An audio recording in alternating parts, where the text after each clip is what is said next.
Olá, tudo bem? A paz seja contigo. Hoje nós vamos iniciar um novo projeto aqui com relação ao canal da nossa igreja, a Igreja do Evangelho Quadrangular do Jardim Vale das Virtudes.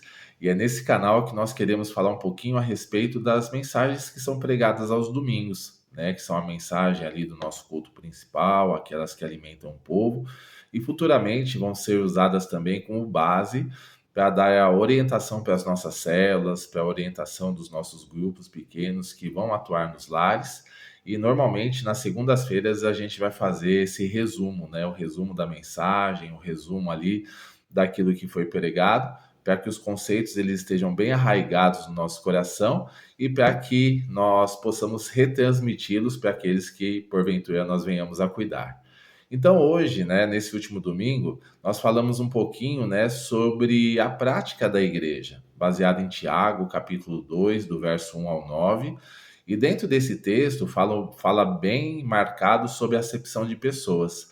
Gostaria até de ler ele para vocês, né, que como a gente tem ensinado na nossa própria igreja, a palavra de Deus é o principal ponto, né? Então eu gostaria de ler a palavra para que a palavra fale contigo, né, mais uma vez, novamente, e depois a gente dá uma breve explicação, não vai ser uma outra mensagem, uma outra pregação em cima da pregação, mas vai ser um breve resumo aí daquilo que foi falado aí para a glória de Deus, tá bom? Então vamos lá. Tiago, capítulo 2, versos 1 ao 9, vai dizer o seguinte: Meus irmãos, não tenhais a fé em nosso Senhor Jesus Cristo, Senhor da glória, em acepção de pessoas. Se, portanto, entrar em vossa sinagoga algum homem com anéis de ouro nos dedos, em trajos de luxo, e entrar também algum pobre andrajoso, e tratardes com deferência o que tem os trajos de luxo, e lhe disserdes, tu, assenta-te aqui em lugar de honra, e disserdes ao pobre, tu, fica ali em pé, ou assenta-te aqui debaixo do estrado dos meus pés. Não fizestes distinção entre vós mesmos e não vos tornaste juízes tomados de perversos pensamentos? Ouvi, meus amados irmãos, não escolheu Deus os que para o mundo são pobres, para serem ricos em fé e herdeiros do reino que ele prometeu aos que o amam? Entretanto, vós outros menosprezastes o pobre. Não são os ricos que vos oprimem, não são eles que vos arrastam para tribunais, não são eles que blasfemam o bom nome sob o qual vos foi invocado? Se vós, contudo, observais a lei régia, segundo a Escritura, amarás o teu próximo como a ti mesmo, fazeis bem. Se, todavia, fazeis acepção de pessoas, cometeis pecado, sendo arguidos pela lei como transgressores. Glória a Deus, né? Uma das coisas que nós vemos aqui nessa palavra é que a gente recebe, a igreja ela é portas abertas e nós recebemos todo tipo de pessoa. Recebemos homens, mulheres, pobres, ricos, pessoas de outros países, né, pessoas do nosso país, etc, né? Tem todo tipo de gente. E a gente não realmente deve acolher a todos, né? Deve receber a todos e sem fazer acepção de pessoas. E dentro desse processo, né, as pessoas vão conhecendo a Jesus e por ele vão sendo transformadas. Tem aquela questão, né, que sempre é falado aí, venha como estás, mas porém não permaneça como estás, porque Jesus ele tem transformação, tem mudança para a nossa vida, tem uma situação onde ele vai começar um processo de transformação de dentro para fora, para nos transformar à semelhança dele mesmo, à semelhança do próprio Cristo. É uma transformação que vai acontecer. E tudo relacionado à velha vida realmente fica para trás. E hoje nós começamos uma nova vida, uma nova história com Cristo, para que ele possa realmente nos colocar na jornada de vida que ele propôs para nós, que vai nos levar rumo à salvação e à vida eterna. Então, esse é o ponto principal. Só que a grande questão é que esse evangelho que prega, né, que traz as pessoas para Jesus e faz com que elas sejam transformadas por ele, não é somente para um grupo específico de pessoas. Não é somente para ricos, não é somente para pobres, não é somente para homens, mulheres, crianças, jovens, não é somente para os brasileiros, não é somente para um grupo específico de pessoas, mas é para todas as tribos, todos os povos, todas as nações, todas as pessoas, independente da sua classe social, independente de qualquer situação. Todos precisam ouvir do evangelho da salvação, todos precisam se chegar a Jesus para obter essa salvação, e todos nós também precisamos da transformação de vida proposta por Jesus ao longo da à medida que nós caminhamos com ele. Então esse é um ponto importante a nós marcarmos antes de entrarmos propriamente na essência da mensagem. E aí depois, baseado nisso, né, nessa questão de que o evangelho é para todos, nós vamos também acolher todas as pessoas, sem acepção de pessoas. E às vezes das nossas igrejas, né, no caso da nossa, Vale das Virtudes, vai chegar pessoas que talvez tenham uma condição de desespero, uma situação de falta, uma situação onde ela esteja passando por necessidades e necessidades extremas e esteja buscando a Jesus com uma solução do seu problema, ou a Jesus com uma solução ali para a sua causa, uma solução para a sua casa, para a sua família, até mesmo para a sua própria vida. E se nós, essas pessoas necessitadas, que são verdadeiramente pobres, de uma forma extrema, como falei agora há pouco, ela não for bem tratada logo no início, na chegada da igreja, ela pode desacreditar do evangelho, pode desacreditar de Deus e nós mesmos, como igreja, acabarmos nos tornando pedras de tropeço com as pessoas.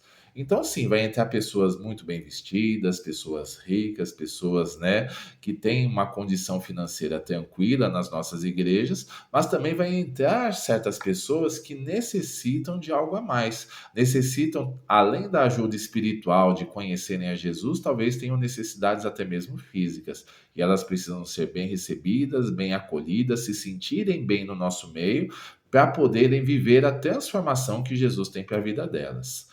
Esse foi um ponto que foi marcado na última mensagem. Outro ponto que eu gostaria de falar é que muitas vezes a gente também tem aquela questão do preconceito contra o rico, né? Ah, o rico é folgado, o rico é isso, o rico é aquilo, o rico não pode vir para nossa igreja só tem para o pobre, e também isso está errado.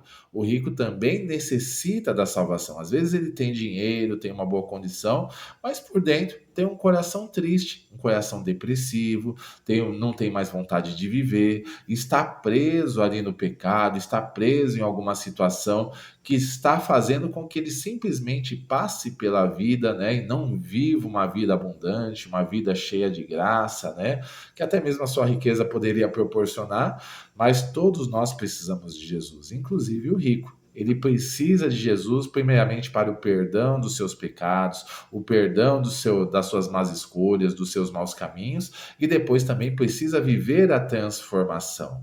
A transformação de Jesus vai mudar o seu coração, vai mudar a sua história, vai mudar a sua mentalidade, para que ele possa não depender da riqueza, mas dependa de Deus em tudo e em todas as coisas. E baseado nessa dependência de Deus, ele possa viver a vida abundante prometida por Deus e usar a sua riqueza tanto em favor do seu benefício próprio, de uma maneira boa, positiva, como também em favor do reino de Deus, em favor das outras pessoas que talvez não tenham tanto, que tenham necessidade. Então existe toda essa situação onde um e outro podem ser usados na presença de Deus. Ser rico não é pecado. O pecado é ser avarento, é ser ganancioso. O pecado é depender da riqueza, é querer tomar a riqueza dos outros, né? Ter riquezas de formas ilícitas e desonestas. Isso sim seria pecado. Mas a grande questão é, todo dinheiro que é lícito, honesto, bem administrado, que se multiplica, é bênção de Deus para as nossas vidas. E essas pessoas que têm essa condição também precisam ser recebidas, precisam ser acolhidas, precisam estar na presença de Deus.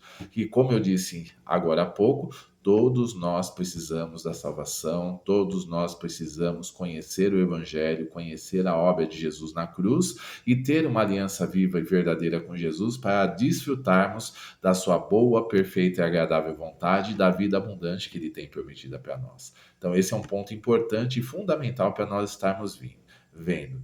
E para nós finalizarmos aqui esse vídeo, essa mensagem, a gente falou sobre mais uma coisa, que é a lei régia, né, que foi descrita ali no final do texto que nós lemos, o amar ao próximo como a ti mesmo. Da mesma forma que nós nos amamos, da mesma forma que nós queremos e temos a paz do Senhor, o amor que é derramado sobre as nossas vidas, a alegria independente das circunstâncias, a força, o propósito, a direção do Senhor, a proteção dele sobre as nossas vidas, assim como nós temos para nós, também devemos desejar para que outras pessoas elas vivam debaixo dessa mesma graça, dessa mesma bênção que Deus tem nos proporcionado através do seu Filho, para que elas também possam ter as suas vidas transformadas e possam viver uma vida abundante, como falei agora há pouco, na presença de Deus. Então, o amor, ele também é baseado nessa questão do compartilhar o evangelho, de compartilhar a palavra, de fazer com que as pessoas elas tenham pelo menos a oportunidade de conhecer a Cristo, de conhecer a sua salvação e de conhecer a vida eterna. Então, esse é um ponto também importante, né? Nós compartilharmos essa palavra, acolhermos as pessoas, nos preocuparmos com elas e fazermos a diferença onde quer que nós estejamos, seja na nossa casa, entre os nossos familiares, seja no nosso trabalho, entre os companheiros de serviço, seja nos ambientes onde o Senhor nos colocar, ambientes de lazer, ambientes de diversão, ambientes onde o Senhor de repente nos coloque, que nós possamos ser luz no meio das trevas, que nós possamos ser sal no meio dessa terra, possamos fazer a diferença e fazer com que as pessoas elas tenham o testemunho de Jesus através das nossas palavras, mas principalmente através das nossas ações, do nosso bom proceder baseado na transformação que o Senhor está fazendo em nossas vidas, para que isso sirva de testemunho e possa atrair as pessoas para Cristo. Então é isso, né? É essa mensagem que eu gostaria de deixar. Duas situações, né, onde nós vemos tanto o acolhimento de pessoas, independente de qualquer coisa, todos precisam de uma mão estendida, de um braço estendido, para poderem se achegar a Cristo e se firmar nele, e também que nós tenhamos esse amor. Ter essa iniciativa de estarmos falando de Jesus, de estarmos testemunhando de Jesus onde quer que nós estejamos, tanto com as nossas palavras quanto como também com as nossas ações, para que o nome do Senhor seja glorificado, tá bom? Então é isso, gente. Que Deus abençoe, fiquem na paz, tenham aí um excelente dia, em nome de Jesus.